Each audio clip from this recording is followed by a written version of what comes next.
Hello besties, welcome to Sirisha Prasad kitchen. I'm Sirisha. ఈరోజు నేను పొటాటోస్తో ఒక మంచి స్నాక్ చేసి చూపిస్తానండి.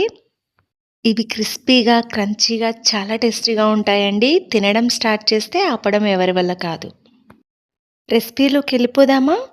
ముందుగా పొటాటోస్ని పీసెస్గా కట్ చేసుకొని స్టవ్ మీద గిన్నె పెట్టుకొని వాటర్ వేసుకొని మనం కట్ చేసుకున్న పీసెస్ వేసుకొని కొంచెం సాల్ట్ వేసుకొని మెత్తగా ఉడికించుకోవాలి. ఇలా బాయిల్ చేసుకున్న తర్వాత ఒక బౌల్ తీసుకొని పొటాటోస్కి తోలు తీసుకొని వేసుకొని మెత్తగా స్మాష్ చేసుకోవాలి.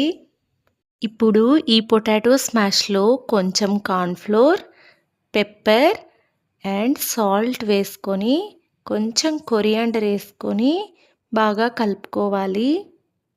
ఇలా ముద్దలాగా చేసుకోవాలండి. ఇప్పుడు చేతికి కొంచెం ఆయిల్ పూసుకొని కొంచెం కొంచెం పిండిని తీసుకొని రౌండ్ లాగానో స్ట్రిప్స్ లాగానో లేకుంటే ఏదో ఒక షేప్ చేసేసుకోవచ్చు. నేనైతే ఇలా పొడవుగా స్ట్రిప్స్ లాగా చేసుకున్నానండి. ఇలా మొత్తం అన్నీ చేసుకున్న తర్వాత ఇప్పుడు ప్యాన్ పెట్టుకొని ఆయిల్ వేసుకొని వీటిని ఒక్కొక్కటిగా వేసుకొని ఫ్రై చేసుకోవాలి. అన్నీ ఒకేసారి వేయకూడదండి, అతుక్కుపోతాయి.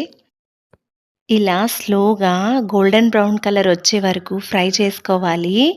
అంతే, ఎంతో crunchy crunchy tasty tasty potato strips ready. చూసారా ఎంత బాగున్నాయి కదూ? స్ట్రిప్స్ అనుకోండి, ఫ్రై అనుకోండి, ఏవైనా అనుకోండి, రుచి మాత్రం అద్భుతం.